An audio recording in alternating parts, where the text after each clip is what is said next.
자, 부처님 경전 중에 가장 오랜된 경전 중에 하나인 수타니파타.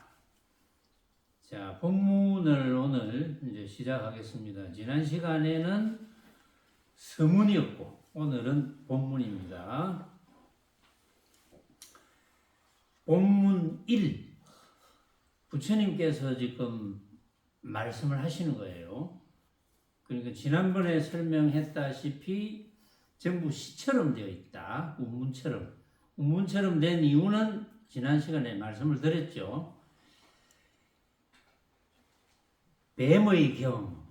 이름이 뱀의 경입니다. 뱀의 경.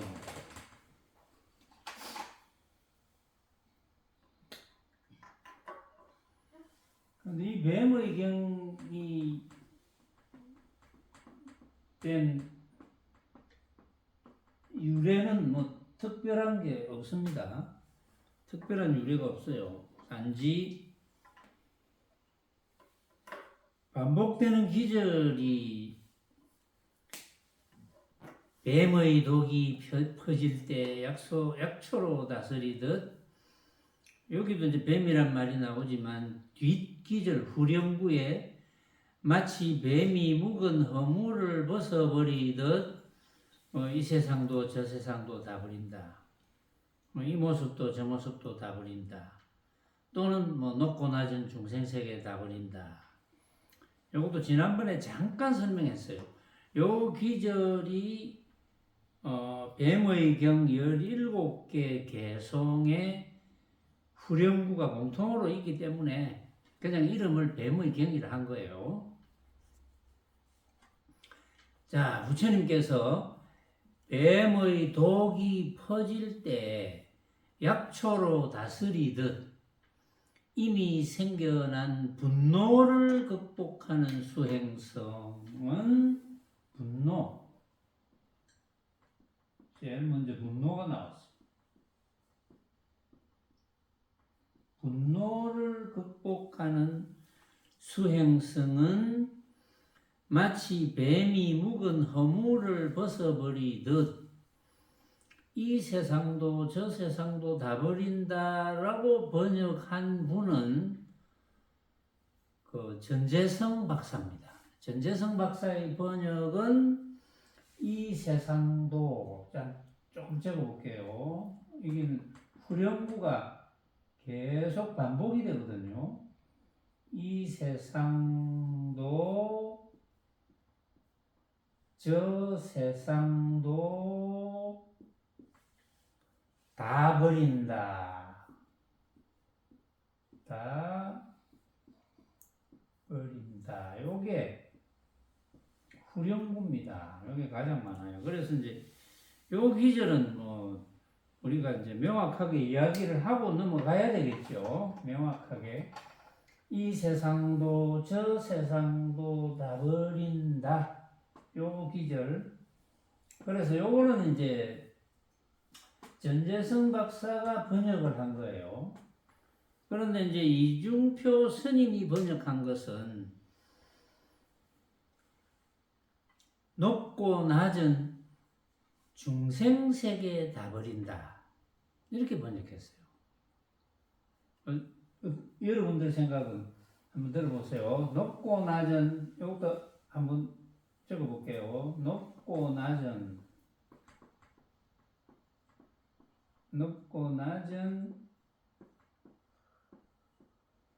중생세계.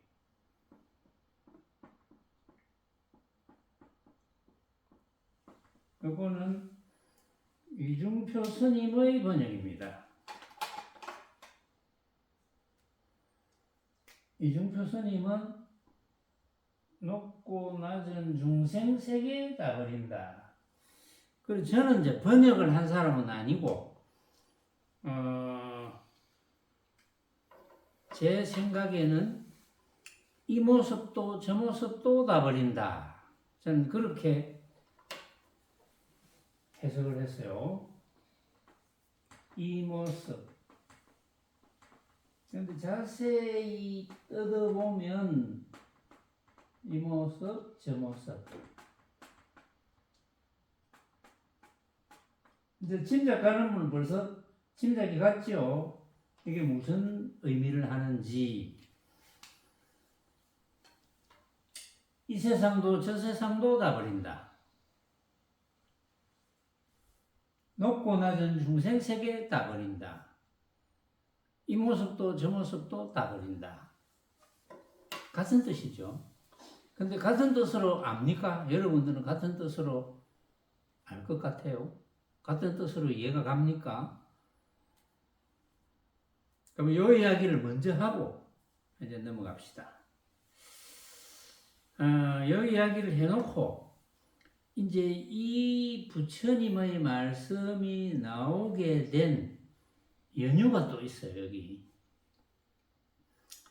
여기 지금 이제 전재성 박사가 번역을 한 부분은 이 연유가 여러 군데 나오는데 제가 맨 앞에 한 군데만 소개를 해드릴게요. 왜냐하면 비슷비슷하니까. 자, 일단은 전재성 박사의 이 세상도 저 세상도 다 버린다는 이 세상, 저 세상, 다른 세상이죠. 이 세상, 저 세상. 이것도 물론 뭐 중도 본문인데, 그러니까 세상이라고 하는 것을 다 버린다. 그러면 세상은 뭡니까? 모습이 되겠다. 그렇죠? 이 세상, 저 세상 하는 모습. 그러니까 보통 우리가 살아가면서, 야, 저 세상 같다. 죽은 사람을 보고, 저 세상 같다. 그러면 이 세상은 지금 사는 세상, 저 세상은 사후세계. 이제 그렇게 하면 지금 이 세상 다 버렸어. 사후세계도 다 버렸어. 그럼 뭡니까? 열반이죠, 열반. 그렇죠? 또, 이중조 스님은 높고 낮은 중생세계, 높은 중생세계, 낮은 중생세계. 그러면 높고 낮은 중생세계라는 것은 모든 중생세계를 다 버렸다. 지옥, 악귀, 축생, 수라, 인간, 천상, 색계, 무색계까지 무색계의 가장 높은 단계를 비상, 비비상, 처천이라 하는데 그 중생세계까지 다 버리면 뭡니까? 열반이죠. 그 다음에 저는 그래서 이 모습도 저 모습도 다 버린다. 그럼 이 모습, 저 모습은 온갖 모습을 다 버린다. 온갖 모습을 다 버리면 또 다 버린다는 뜻은 온갖 모습을 각자가 생각으로 만든 허망한 헛개비 같은 것이니까 모습이라는 것이 그 저절로 버려지는 거죠. 그리 되면은 해탈인 거고 해탈이면 반드시 열반인 거죠. 열반에 들 수 있는 거죠. 해탈이면. 자, 그래서 이제 그 정도 이야기를 해놓고 또 뱀의 독이 퍼질 때 약초로 다스리듯 이미 생겨난 분노를 극복하는 수행성. 아까 분노라고 이야기했어요. 분노를 극복하는 수행성은 마치 뱀이 묵은 허물을 벗어버리듯 해탈한다. 이 말입니다. 해탈한다. 해탈해서 후유 없는 열반에 든다. 이 말이죠. 자, 근데 이 이야기가 나온 연유가 있기 때문에 잠깐 소개를 할게요. 이 시는 알라비 시의, 알라비라는 시, 부산시 하는 시, 지역입니다. 알라비 시라는 시의 아깔라바라는 탑묘에서 그 이제 묘 앞에 탑을 세워놨겠죠. 탑묘에서 설해진 경인데 알라비시에 있는 수행성들이 자신들을 위한 처소를 지으려고 나무를 자르고 있었답니다. 나무를 자르고 있었는데 그때 천신들이, 여기는 이제 하늘 사람이 있는데 천신들이 자기 이 수행성들 자기들의 처소를 지으면서 우리 처소는 제발 좀 자르지 말라고 이야기했음에도 그들 가운데 수행성 한 사람이 이제 착각을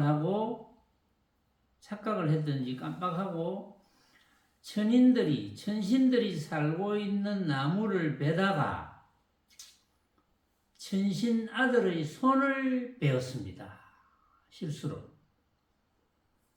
그러니까 분노 있죠. 분노한 천신들이 그 자리에서 야, 이 수행성 너무 괘씸하다. 우리가 그렇게 경고를 했고 제발 우리 처소는 손대지 마라. 이렇게 했는데도 심지어 아들까지 베었다. 아들 손까지 베었다. 그래가지고 이제 이 천신들이 분노해가지고 그 자리에서 이 수행성을 죽여버려야 되겠다. 이런 생각까지 합니다. 그러다가 이제 정신을 차려가지고, 정신을 가다듬어가지고 부처님을 찾아갑니다. 그래서 부처님께 자초지종을 설명합니다. 이런 일이 있었습니다. 저희들이 정말 그 수행성을 죽이고 싶었습니다. 이런 이야기를 해요. 그러니까 부처님께서는 그 천신들한테 아들이 안 죽었으면, 죽어도 그거는 인연법이잖아요. 그거는 인연법이니까, 다른 나무를 찾아서 살면 안 되겠나. 이렇게 부탁을 합니다. 천신들에게. 그래 놓고 부처님께서 이 수행성들에게 나무를 베면 참회죄에 해당한다. 이렇게 이야기합니다. 그렇게 말씀을 하시고 나서 그 자리에 모여든 그 수행성들과 천신들에게 방금 이 시를 읊은 거예요. 뱀의 독이 퍼질 때 약초로 다스리듯 이미 생겨난 분노를 극복하는 수행성은 마치 뱀이 묵은 허물을 벗어버리듯 이 세상도 저 세상도 다 버린다. 해탈한다. 그래서 해탈해서 열반에 든다. 이런 이야기를 부처님께서 이제 설법을 하시는 거예요. 근데 제가 이제 이 대목을 이렇게 보면서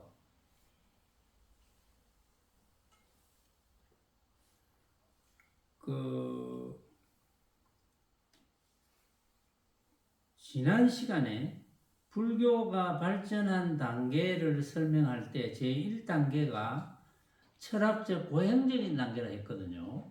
왜냐하면 고행을 해서 고행이 아니고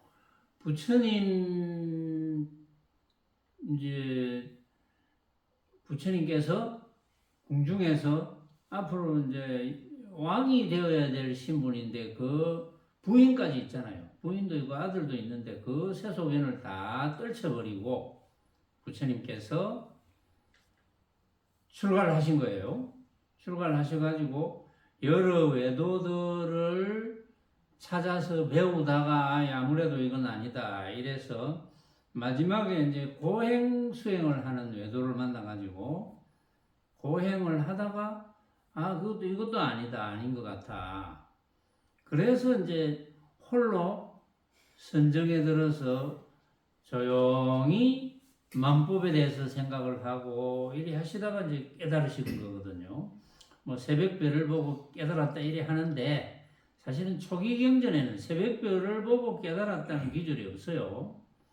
이제 뒤에 나오는지 모르겠는데 잘 등장을 안 해요.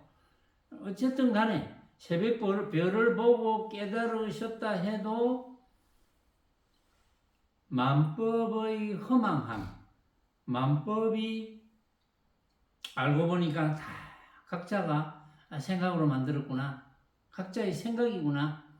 이래서 그 진짜라는 것은 없구나. 이걸 깨달으셔가지고 이제 맨 먼저 초전법륜경에 보면은 그 같이 수행을 하던 5 비구와 더불어서 수행을 했는데 그 비구들에게 설명을 해주죠. 해가지고 법문을 해줍니다. 나는 고행과 쾌락의 양극단을 극복하고 중도를 터득했노라. 이래서 중도 대선언을 했어요. 그래서 부처님의 가르침의 목적은 이 중도를 깨달으면 끝인 거예요. 중도를 깨달으면 만법이 허망함을 깨닫는 거니까 만법이 허망함을 깨달으면 집착이 없어지죠. 집착이 없어져서 해탈이 된 상태가 됩니다. 해탈이 되어야지 육신을 버릴 때 후회 없는 열반에 드는 거거든요. 말하자면. 자, 그게 이제 부처님의 옳은 가르침인데, 자, 여기에서 갑자기 이제 천신들이 나타나가지고 자기 이제 수행자들이 자기 처소를 꾸미기 위해서 나무를 잘랐다 하는데, 아마도 제 생각이에요. 아마도 천신들이 주로 나무 밑에 사는 모양이죠. 나무 밑에. 천신, 하늘 귀신이겠죠. 하늘 귀신인데 팔이 잘렸다 하는 거 보면, 잘린 게 아니라 좀 베었다 하는 거 보면 몸은 있는 것 같아요, 또. 그런데 이제 그게 조금 애매한데, 말하자면, 하늘 귀신, 천신, 여기서는 하늘 사람이라고 번역되어 있지만, 천신들이 나무 밑에서 살았구나 하는 것과, 그 다음에 천신에 관한 이야기가 나오고, 부처님은 나중에 이제 나무를 베면 참회제에 해당한다고 되어 있는데, 저는 이걸 번역이 조금 잘못됐다고 봐요. 집을 훼손시키고 나무를 베어서 집을 훼손시키면 참회제가 아니고 훼손제잖아요. 훼손제. 훼손제가 번역이 좀 잘못되지 않나 뭐 이렇게 생각하는데, 그러나 저러나 어쨌든 이 뜻은 결국은 참회를 해야 된다 이런 뜻이겠죠. 말하자면. 그래서 이전에는 초창기에는 철학적 고행적 단계가 되어가지고 세속 인연을 다 버리고 그렇게 4단계에 가서 신화적인 단계 이런 게 이제 나타나거든요. 그래서 여기는 좀 신화적인 단계가 조금 포함이 된 것 같아서 그래서 이제 조금 애매해요. 말하자면. 그러나 여기서 목적은 부처님의 법문이 목적이니까. 그래서 이제 부처님의 법문을 여기에 전재성 박사가 이 세상도 저 세상도 다 버린다라는 설명은 사실은 장애를 10가지로 나누어서 5가지 낮은 단계의 장애가 있고 또 5가지 높은 단계의 장애가 있는데 그걸 이제 높은 단계, 낮은 단계 이제 이렇게 이야기를 했다고 전재성 박사는 그렇게 설명을 해요. 그러나 저러나 그거는 그런 설명이고 그래서 부처님께서 또 이렇게 말씀하십니다. 부처님께서는 분노하는 자에게 분노를 하면 그 때문에 그는 더욱 악해진다. 분노하는 자에게 분노하지 않는 것이 이기기 어려운 전쟁에서 승리하는 것이다. 이렇게 부처님께서도 법문을 하셨어요.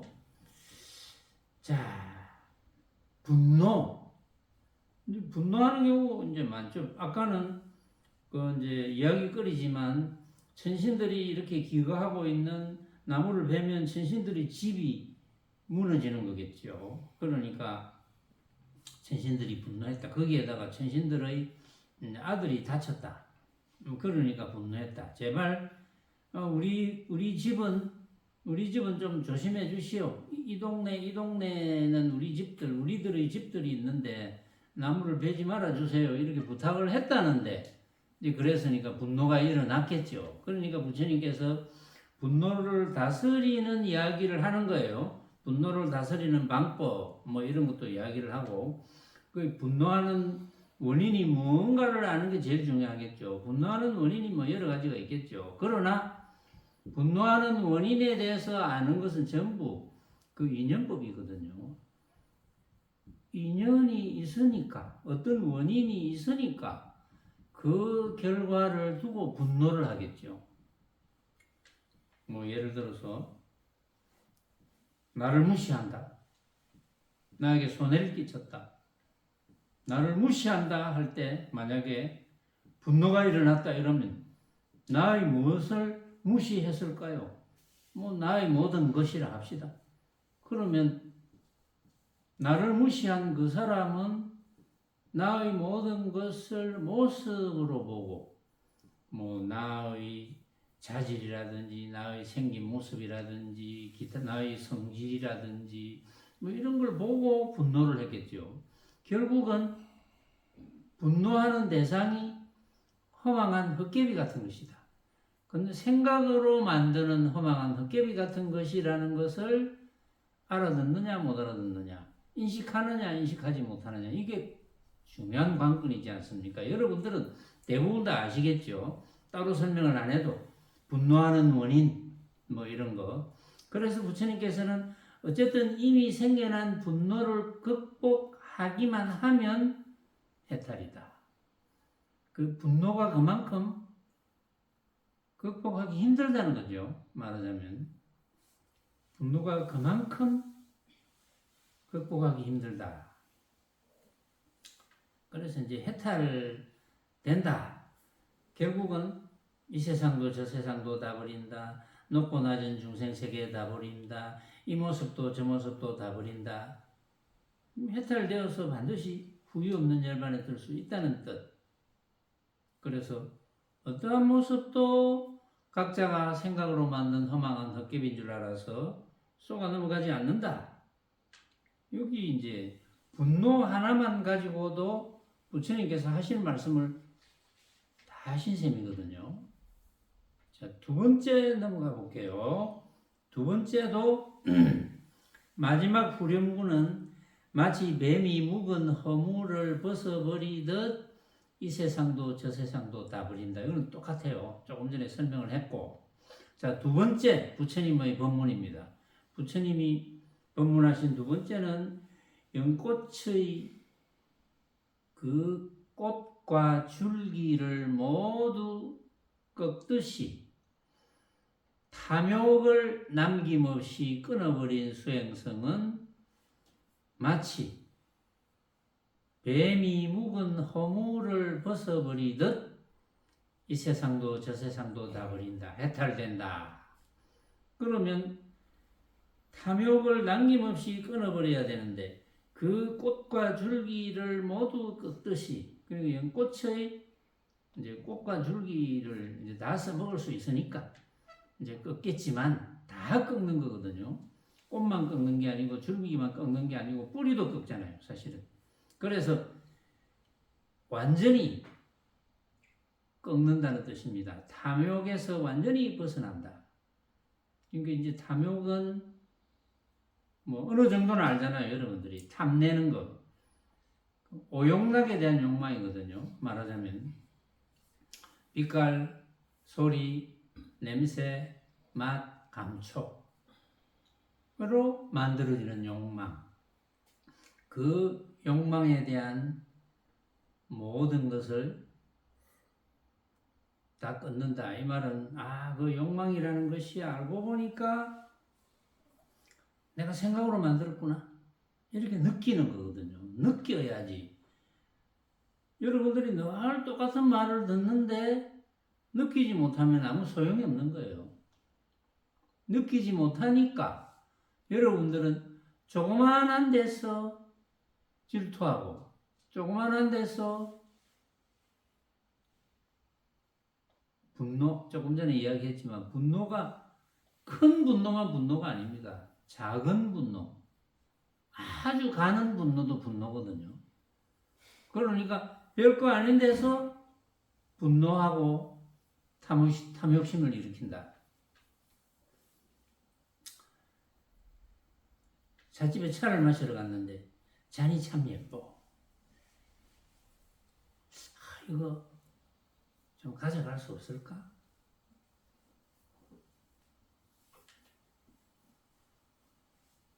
저는 최근에도 그런 현상을 봤거든요. 같이 갔는데 예쁜 잔을 보고 이거 가져가고 싶다. 순간적으로 일어나는 거예요. 이게 그 잔을 보고 예쁘다고 느끼지 말라는 게 아닙니다. 예쁘구나. 그렇지만 이건 내 생각이겠지.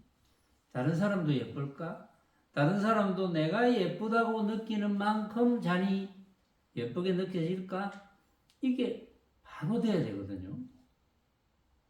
근데 한참 지나고 나면 뭐지? 무슨 뜻이지? 시간이 한참 지나고 나서 왜 그랬지? 근데 알기만 알면 됩니다. 부처님께서도 그랬거든요. 부처님은 중도법을 파악하고 이해하고 터득했으면 평상시에 뭐 늘 확인 안 해도 돼. 일이 벌어졌을 때, 야, 잔이 이게 너무 예쁘구나. 이걸 가져갈 수 없을까?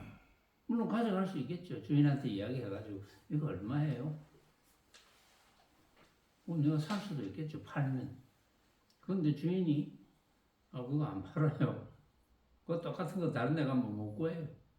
그럼 기분 나쁘면 이미 모습에 떨어진 거잖아요. 기분 나쁘면 스스로의 생각에 쏘가 넘어간 거죠. 근데 별거 아닌 데서 쏘가 넘어갑니다. 중도법을 알아듣고 여간 공부가 된 듯해도 금방 쏘가 넘어가요. 뭐 게임을 해도 마찬가지고 뭘 해도 마찬가지입니다. 만만치 않아요. 완벽해야 됩니다. 완벽하지 않는 공부는 언제 무너질지 몰라요. 금방 무너져요. 그래서 부처님께서 이렇게 낱낱이 새로 말씀을 해주시는 거죠. 탐욕을 남김없이 끊어버려야 된다. 탐욕을 남김없이 완벽하게 끊어야지 해탈할 수 있다. 그 말이거든요.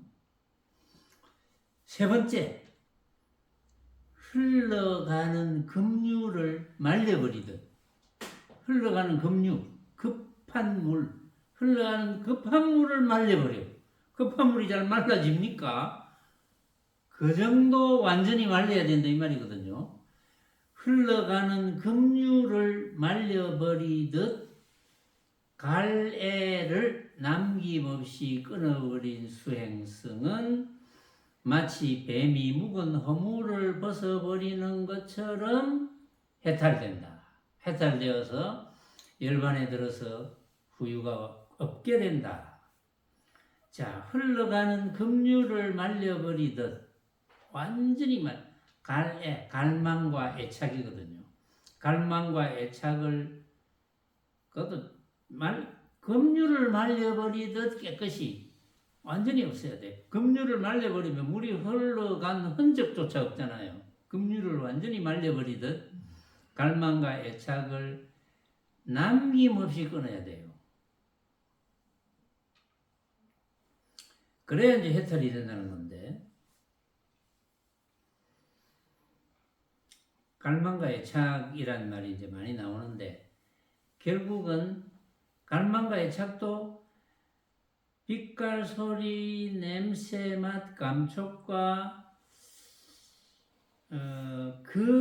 거기에 해당 안 되는 형이사각적인 모양, 뭐 사랑한다, 미워한다 이런 거겠죠.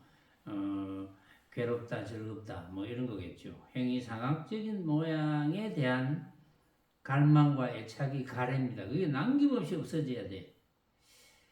그런데 부처님의 이제 그 인연법에 보면은 인연법을 상세하게 나누어 놓은 데 보면은 이 갈망과 애착이 생긴 이유는 이제 가장 첫 이유는 무명 때문이에요.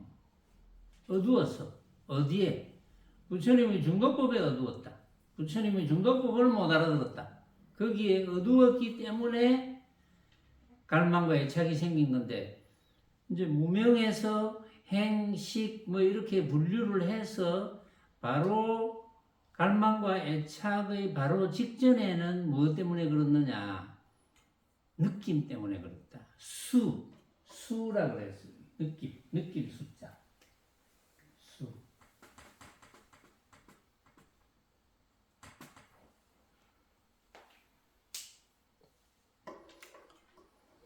느낌을 진짜로 착각해서 생기는 것이다.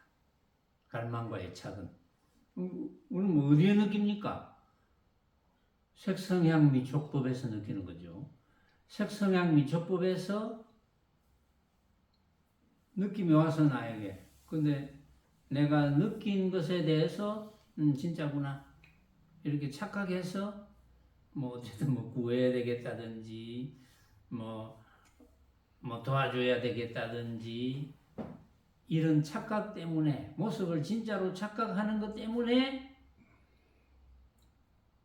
해탈을 하지 못한다.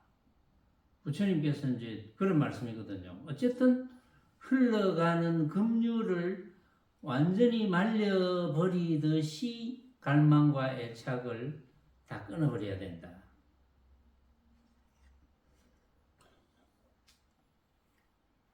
또 예를 하나 들어봅시다.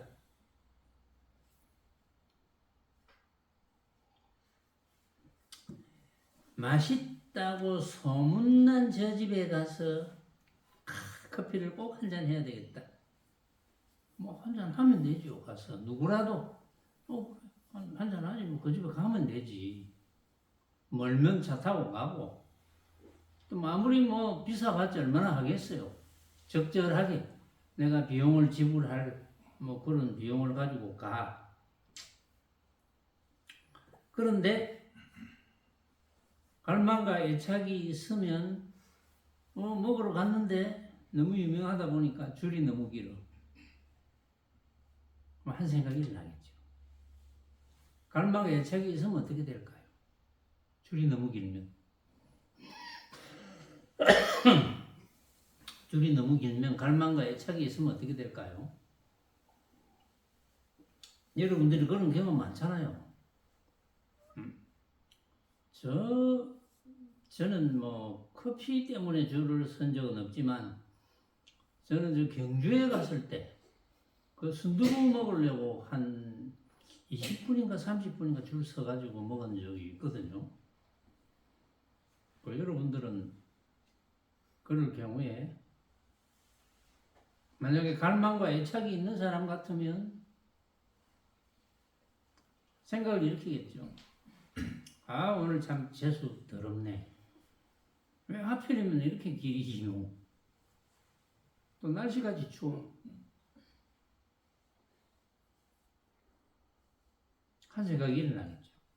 갈망과 애착이 없는 사람은 오늘은 인연이 이러니까 내가 조금 기다려보고 안 되면 뭐 다른 데로 가지 뭐. 아주 편안하게. 갈망과 애착이 없겠죠. 그러니까 우리 수행이라는 게 정말 간단하고 별것 아니잖아요. 그리고 현실에서 수행이 안 된다면, 현실에서 갈망과 애착이 일어난다면 그 수행이 잘못된 거거든요. 말귀를 알아들었다 하더라도 행이 안 되면 무슨 소용이 있겠어요? 행이 되어야지. 말귀를 못 알아들으면 행조차 안 되지만 말귀를 다 알아들었다 하더라도 그렇다고 부처님의 정도법이 말귀 알아듣기 어려운 것도 아닙니다. 그런데 부처님의 중도법을 이외로 못 알아듣는 사람들이 너무 많아요. 이 쉬운 법문을. 부처님의 중도법을 제가 여러 가지로 많이 설명하잖아요. 늘 설명하는 게 이 주장자 법문 하잖아요. 이 주장자 법문 많이 하죠. 주장자 법문은 이제 주장자가 제 손에 제일 가까이 있으니까, 또는 이 잔 법문, 잔이 또 제일 가까이 있거든요. 또 이제 차 법문, 차를 제가 이제 한 잔 마시니까 이렇게 가장 가까운 걸로 법문할 수밖에 없거든요. 그런데 부처님의 법문은 어렵지 않습니다. 부처님의 이 지금 초기 경전 중에 가장 오래된 경전이잖아요. 이 초기 경전 중에 가장 오래된 경전도 번역자의 번역에 따라서 예를 들면 부처님의 중도 법문을 확철대오하지 못한 분들의 번역은 쉽게 보이지만 핵심이 없어요. 제가 여러분들에게 해드릴 수 있는 것은 쉽게 보이는 부분을 핵심을 집어서 여러분들이 충분히 다시 이해하고 여러분들의 일상에서 수행을 잘 지어나가고 실천해서 결국은 갈망과의 착이 끊어져서 해탈의 삶을 하다가 후유 없는 열반에 스스로 여러분들이 드는 거, 그게 이제 목표거든요. 그건 만 부처님들의 목표고, 저희 목표도 마찬가지, 여러분들의 목표도 마찬가지겠죠. 갈망과 애착을 없애자. 억지로 없어지지 않는다. 이제 주장자 본문을 또 해볼게요. 이 주장자를 이제 봅니다.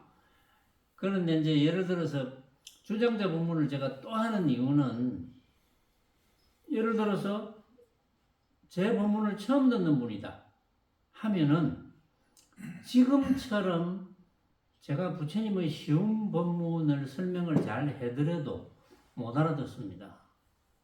왜?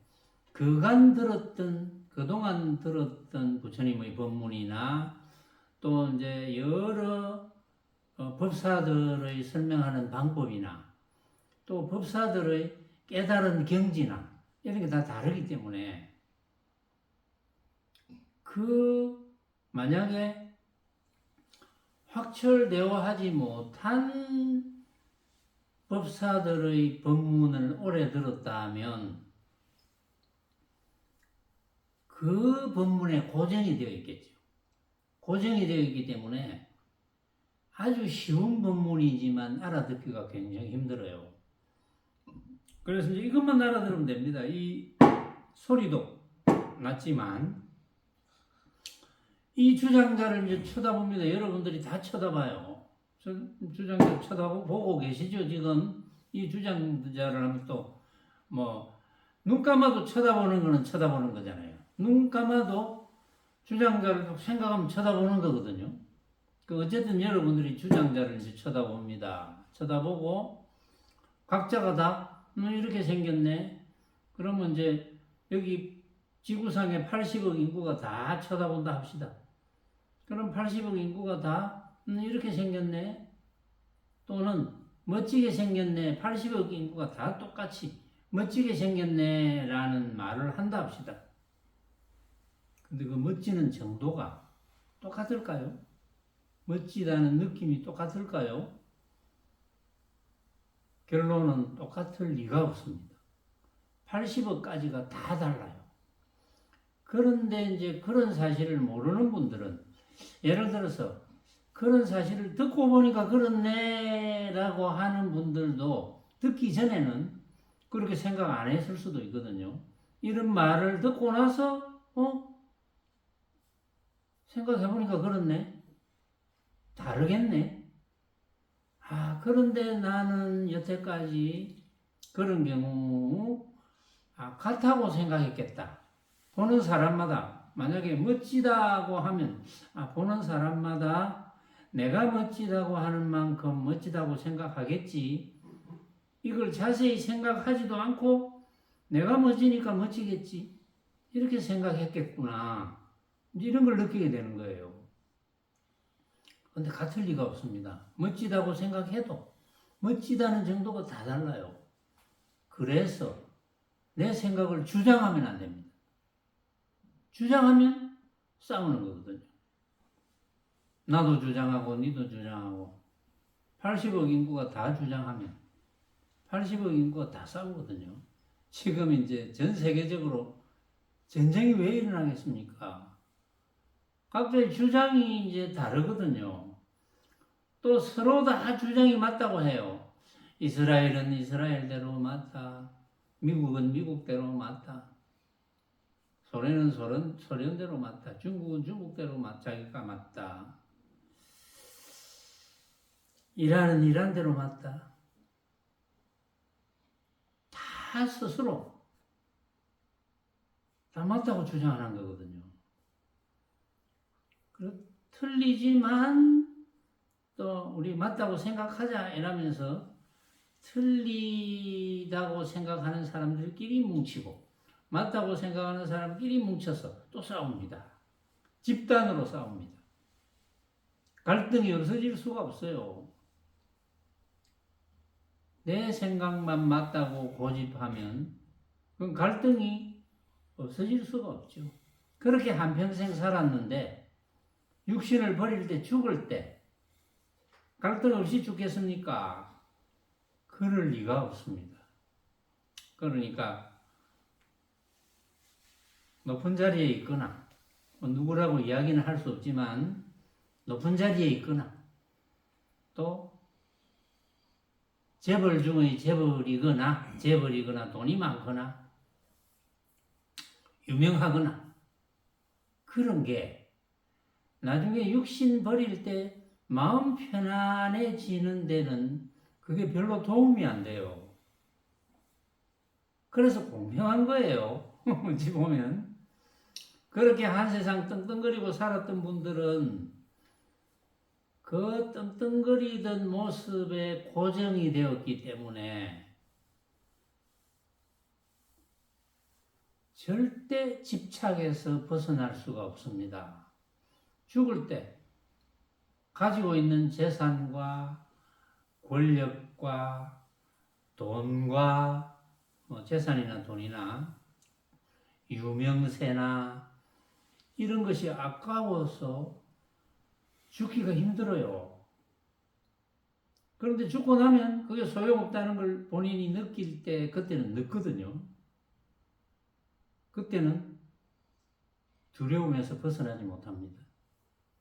극심한 두려움. 근데 이제 한 세상 별 볼 일 없이 살은 사람들은 오히려 더 나을 수도 있죠. 어차피 나는 가져갈 것도 없는데 이러면서 마음 좀 편할 수도 있죠. 그러나 그래도 그런 분들은 또 육신을 버리고 나면 예측 못한 두려움에 휩싸입니다. 아무리 가진 게 적어도 그래도 주변에 한두 사람 아는 사람이 있잖아요. 아이고 그런 사람도 이제는 소용없게 되었구나. 나는 이제 뭘 믿고 살아가야지. 이렇게 되는 거예요. 안타까운 일이 많습니다. 생각해보면. 여러분들은 부디 이제 그렇게 살아도 안 되고 또 그렇게 죽어도 안 됩니다. 여러분들은 부처님의 가르침에 의하면 정말 집착 없이 갈망과 애착 없이 그렇게 살다가 일체의 두려움 없는 상태에서 어떤 것도 내가 생각으로 만든 허망한 헛개비라는 것을 알기 때문에 그 어떤 것도 따라가지 않겠죠. 따라가지 않는다는 말은 집착하지 않겠죠. 그럼 자유롭겠죠. 자유로우니까 해탈이죠. 해탈이니까 열반입니다. 다시 태어날 끈덕지, 근거가 안 생기는 거예요. 다시 태어날 근거는 어떤 모습에 집착을 해야 다시 태어나는 거거든요. 어떤 모습에도 집착을 안 하는데 어떻게 다시 태어납니까? 대자유죠. 그게 대자유인 거예요. 사람들이 이제 이리 쉬운 이치를 이해가 간다 해도 그리고 실천 안 하면 소용이 없는 거예요. 네 번째, 크나큰 거센 흐름이 연약한 갈대 다리를 부수듯 크나큰 거센 흐름이 연약한 갈대 다리를 부숴버리면 뭐 흔적도 없잖아요. 그렇듯 자만을 남김없이 끊어버린 수행성은 마치 뱀이 묵은 허물을 벗어버리는 것처럼 이 세상도 저 세상도 다 버린다. 이 모습도 저 모습도 다 버린다. 해탈된다. 그래서 후유 없는 열반에 든다. 크나큰 거센 흐름이 연약한 갈대 다리를 부수듯 자만을 남김없이 끊어야 된다. 자만이 뭐냐? 자만이 이제 자기 능력이나 매력에 대한 과도한 믿음으로 현실과 무관하게 자기 자신을 과대평가하는 거거든요. 그게 이제 자만입니다. 자만심이 가득하다 뭐 이런 말 하잖아요. 우리가 나 이런 사람이야. 알아줘. 자만심이 가득한 거죠. 나 이렇게 잘해. 나 이렇게 잘생겼어. 그런 사람 많거든요.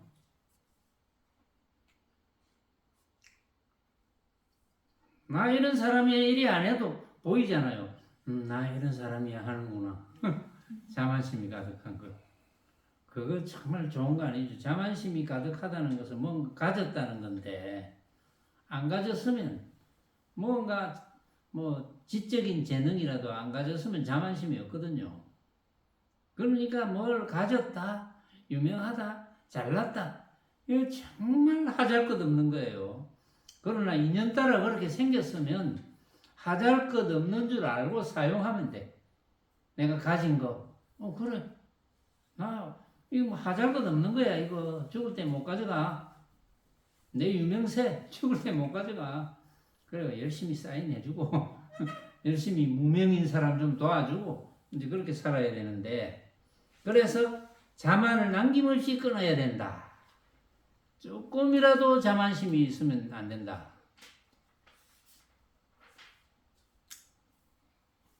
다섯 번째, 무화과 나무에서 꽃을 찾아도 얻지 못하듯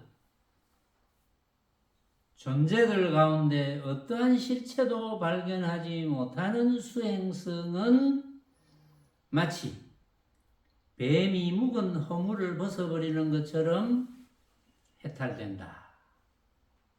여기도 이제 해탈되는 이유는 무화과 나무에서 꽃을 찾아도 얻지 못해. 무화과 나무라는 건 무화잖아. 꽃이 없는 나무, 무화과.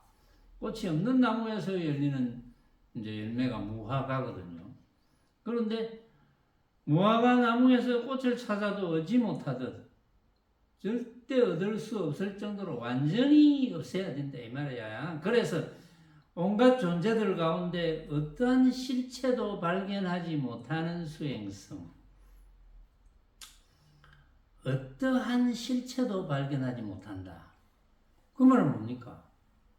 어떤 실체도 발견하지 못한다는 것은 다 가짜로 한다 이 말이잖아요. 다 헛개비로 한다. 왜? 각자가 다 생각이 다르니까 80억 인구 이야기했죠. 각자가 다 생각이 다르니까 누구 생각이 진짜고 그 누구의 생각도 진짜가 없어요.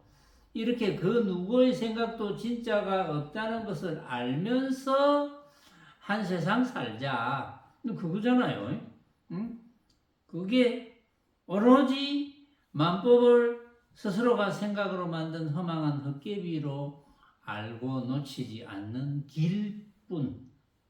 그러니까 아침에 탁 일어나면 누워서 천정에 보면 이거 내가 생각으로 만들었네. 자꾸 훈련해야 돼요. 늘 길 가다가 뭐 이래 어떤 광경이 보이면 내가 생각으로 만들었네. 같이 걸어가는 사람이 있으면 똑같이 생각으로 만들겠지. 저 생각 내 생각 다르겠지. 그 장면이 같을 리가 없잖아요. 근데 자꾸 잊어먹어요. 이걸. 잊어먹으면 안 돼요. 잊어먹지 않는 훈련을 해야지. 잊어먹으면 훈련이 아니거든. 잊어먹는 공부는 할 필요 없어요. 안 잊어먹어야지. 그럼 이제 뭐 차 한잔 마시면서 맛있네. 나는 맛있는데 다들 이렇게 내가 느끼는 이 맛있는 맛을 느낄까? 우리 집에서도 이제 커피를 여러 종류를 마시잖아요. 케냐를 마신다. 이게 맛이 좀 바디감이 중후하구만. 똑같이 중후하다 해도 다 달라요. 그걸 이제 나는 왜 안 중후한데 니는 중후하노 이러면 이제 싸우는 거죠. 모든 모습이 똑같습니다. 그래서 부처님께서는 계속해서 이 다섯 번째는 존재들 가운데 어떠한 실체도 발견하지 못하는 수행성. 그럼 당연히 해탈될 수밖에 없지. 어떠한 실체도 없다는 걸 아니까 실체는 뭡니까? 진짜 모습. 진짜 모습은 없다. 이걸 여러분들은 다 알잖아요, 이제. 진짜 모습이 없다는 거, 우리 서창 박보살 알죠? 그렇죠? 박보살 맞아요? 네? 진짜 모습이 없다는 거 알죠? 참, 알기 힘드는데. 이걸 안 해. 얼마 만에 하는 거예요? 응? 확실한 건 난 계속 보는 듣다 보니까 네. 대충 대충 얼마 전에 알았어요? 대충 작년에 알았어요? 그거 알면 되지. 그 부처님께서 하시는 말씀은 그거밖에 없어요. 실제로.